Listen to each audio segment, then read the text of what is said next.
Sebelum tidur, kita mengkonsumsi makanan. Ini yang nanti menyebabkan gemuk. Mitos. Mitos ya. Saya lapar. Ya. Kalau lapar nggak bisa tidur. Iya. Kafein itu bisa melebarkan sedikit lambung kita.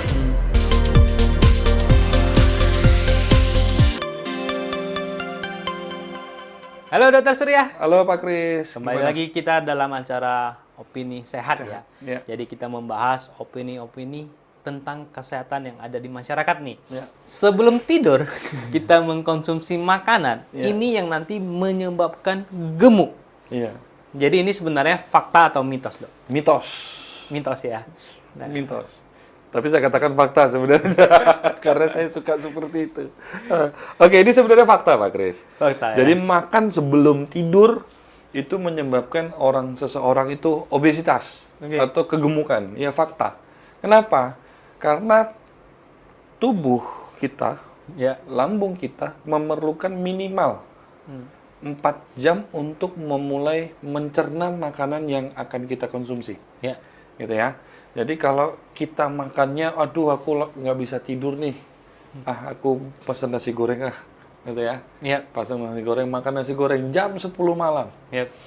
Nah, begitu nasi goreng masuklah namanya gula. Gula Ya. kita baru ngantuk, baru kita langsung tidur. Hmm. Taruh kita tidur jam 11. Padahal makanan itu belum dicerna oleh lambung kita. Ya. Yang ada dia akan mengendap, Hmm. gitu kan? Ibaratnya pabriknya udah tutup nih, nggak bisa diolah nih. Ya. Baru mulai diolah nanti 4 jam kemudian. Hmm. Ketika ini sudah diolah dan akan berubah menjadi tenaga, Ya. kita lagi tidur. Yang ada tenaganya mengendap lagi. Tenaganya mengendap, yang mengendap namanya apa? Lemak. Lemak. Oke. Nah, jadi itu yang menyebabkan orang ini bisa kegemukan kalau suka makan sebelum tidur. Oke. Jadi kalau itu kan teorinya kan kalau kita tidurnya jam 11, Dok. Iya. Makan jam 10 nih. Kan 4 jam tadi. Iya. Berarti kan jam 11, jam 12, jam 1, tidur jam 2. Nah, ini pengalaman Dotso ya, Pak? Iya. Nah, ini bagaimana nih, Dok? Iya. Oke. Yang perlu kita ingat, jam biologis organ kita juga ada. Oke. Jam biologis organ kita ada. Untuk dia mencerna pun bukan serta-merta jam 4 jam bisa langsung delivery semua tenaganya, tidak. Iya. Tetapi kayak saya bilang tadi, jam yang terbaik untuk beristirahat dan atau organ kita yang beristirahat ada. Yep. Hepar kita contohnya dari jam 2 sampai jam 4 kalau nggak salah saya. Untuk dia merilis energinya. Iya. Seperti itu kan. Pemulihan lah ya, Pemulihan healing lah ya. gitu ya. Kemudian juga ginjal. Itu dari jam 3 sampai jam 6 pagi. Iya. Gitu ya. Nah, ketika tadi Pak Kris mengatakan, oke, saya makannya jam 10 tapi baru tidur jam 2. Iya. Oke, makanan ini baru mulai dicerna. Yep. Kalau banyak makanannya, nggak mungkin 1 jam bisa habis dicerna. Begitu dia mulai dicerna, ginjalnya lagi tutup. Nggak terima lagi tuh glukosanya. Oke. Biarinnya dulu situ. Begitu dia buka lagi nanti jam 6 pagi, Sudah masuk lagi yang sudah baru masuk lagi yang baru. Kita makan, sarapan pagi apa semua masuk lagi. Nah, itu kira-kira penjelasannya, Pak. ya. Jadi sebenarnya, Dok, kadang-kadang banyak nih alasan klise. Iya, Saya nggak tahu ya nyata atau tidak Iya, nyata. Banyak mengatakan saya lapar. Iya. Kalau lapar nggak bisa tidur. Iya. Nah, jadi saya sarankan minum air putih aja banyak-banyak. Betul. Nanti kan kenyang tuh. Iya. Nggak bisa lapar lagi habis kencing katanya. Nah, ini sebenarnya ini memang cara metabolisme seseorang yang berbeda-beda, Iya. atau memang ini ada sugesti dari diri sendirinya. Iya. Ini bagaimana, Dok? Nah, Oke. gini, kadang kalau kita merasakan lapar sebelum kita tidur, Iya. itu hanya trik dari si otak, ya, memberikan respon ke tubuh kita, Iya. ke usus kita, ke ginjal kita, Iya. menyatakan dia butuh gula supaya bisa tidur. Terus kita ikutin, oke lah, saya pesen lah ini misalnya Nasi Padang. nasi Padang misalnya, saya pesen lah, udah jam 10 malam nih. Iya. Kita makan nasi Padang. Aduh, Tuhan, ampun. Ya kan? Nasi Padang karbohidratnya berapa nasinya? Iya. Kemudian lauknya bagaimana? Numpuk dari dalam. Nah, trik yang Pak Kris katakan tadi, ya udah, kita kasih minum air putih aja. Ya itu salah satu trik yang memang bisa mengelabui sistem yang diberikan oleh otak kita untuk kepada pencernaan kita membutuhkan gula. Yang penting penuh dia. Yang penting dia masuk. Oke. Mau dia dicernanya ternyata dia mineral, ya silakan saja. Cuma air putih ya. Ya, atau banyak orang mengelabuinya supaya ada respon sedikit terhadap lambung, ya dia kasihnya dengan kopi pahit. Bukan hanya kopi, tapi kafein, kita garis bawahi. Kafein tanpa gula. Begitu itu dimasukkan respon ke dalam lambung kita, Ya. kafein itu bisa melebarkan sedikit lambung kita. Yang kedua, dia bisa menjadi relaksasi bagi tubuh kita. Nah, makanya kelabunya pakai kafein. Oke. Tapi No no sugar ya. No sugar. No Bukan sugar ya. kopi susu ya. Bukan kopi susu gularen ya. Bukan. Itu sepertinya nikmat ya, Dok? Itu nikmat pakai donat kentang, Pak. Tapi itu yang bisa menyebabkan gemuk. Kegemukan, Oke. betul. Berarti dari sini kita sudah sedikit ada gambaran nih Iya. tentang faktanya ya. Iya. Bahwa ini sebenarnya benar ya. Iya, fakta. Nah, jadi kalau misalnya nih, Dok, yang tadi dokter sampaikan, ada seseorang dia puasa dari pagi sampai malam nih. Iya. Ya. Iya. Dia makannya jam 10 malam aja. Iya. Gimana, Dok? Ya. Apakah ini juga bisa menyebabkan seseorangnya gemuk? Sedangkan makan sehari. Oke. Jam 10 malam doang. Oke. Tadi kita bisa lihat bahwasanya perjalanan dan jam istirahat. Yap. Gitu ya. Jangan kita ambil contoh seperti yang Pak Kris kasih barusan. Yap. Kita kesampingkan dulu. Tapi kita coba mengkondisikan dengan aktualnya seluruh masyarakat Indonesia setiap tahunnya. Yang normalnya ya. Waktu normal. Ya. Saat kapan? Saat puasa. Bulan Ramadan. Yap. Bener ya? Waktu Ya. puasa ya. Itu mereka sahur kita sahur jam 3. Ya, jam 4, jam 3 Jam kita 3, bilang. jam 4 ya. Ya. Buka puasa jam 6 atau jam setengah 7. Ya. 80% saya bisa, 70% saya bisa katakan, yang pertama dilirik adalah bukan air putih,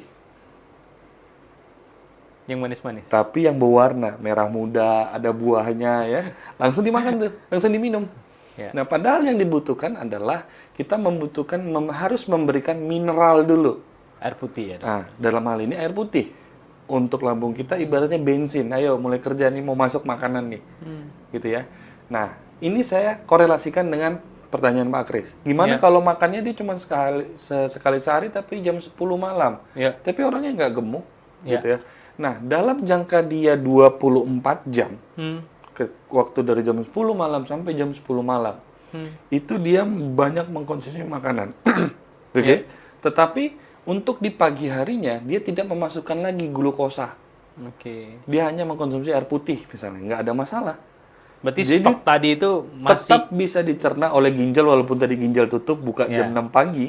jam 6 tetap diolah ya. Stok itulah yang diolah. Karena tidak ada kasih pasokan baru. Pasokan baru. Jadi itulah dia yang akan berputar sampai jam 10 malam. Nah, kalau seperti itu berarti tidak ada masalah ya, Dok? Tidak ada masalah. Nah, ada kejadian yang saya jumpain, ada sampai dia menahan lapar karena malam dia usahakan tidak makan ya, dia tubuhnya sampai gemetar. Ya, Nah, gemetar ini termasuk penyakit enggak.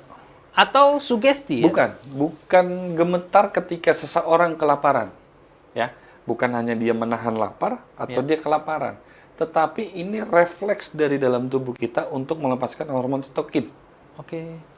yang akan memberikan pasokan terhadap lambung kita. Nah, jadi dia gemetar itu sebenarnya respon tubuh, bukan dia orangnya gaya-gayaan gitu atau biar diperhatiin atau gimana, enggak. Tapi itu refleks dari dalam tubuh kita untuk melepaskan hormon sitokin. Kalau pada penyakit tertentu bahaya ya, badai sitokin ya. Ya. Tapi pada orang yang tingkat kadar glukosa dan lemaknya sudah sangat rendah, itu diperlukan. Begitu dia rilis, dia akan menggantikan asupan dari glukosa yang dibutuhkan oleh tubuh. Gitu. Berarti itu memang adalah Refleks tubuh. respon lah Respon ya. dari tubuh. Respon ya, memberikan kita sinyal. Iya. Berarti seperti seseorang demam, Iya. itu ada respon perlawanan Dari bakteri ataupun infeksi. virus ya, Iya. yang mau masuk ke dalam tubuh Iya, ya. betul. Jadi itu tidak berbahaya, Dok. Tidak ya? berbahaya. Itu adalah sinyal. Iya.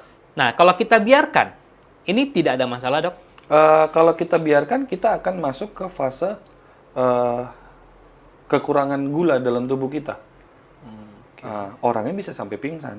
Jadi misalnya kita dalam kondisi nyetir misalnya, dia lapar nih, Ya ditahan. ditahan aja karena malu temannya belum mau makan ya, atau saudaranya belum mau makan kan, ditahan sama dia nyetir, gitu kan. Tapi dia mulai pucat, Gelisah. gelisah dia ya.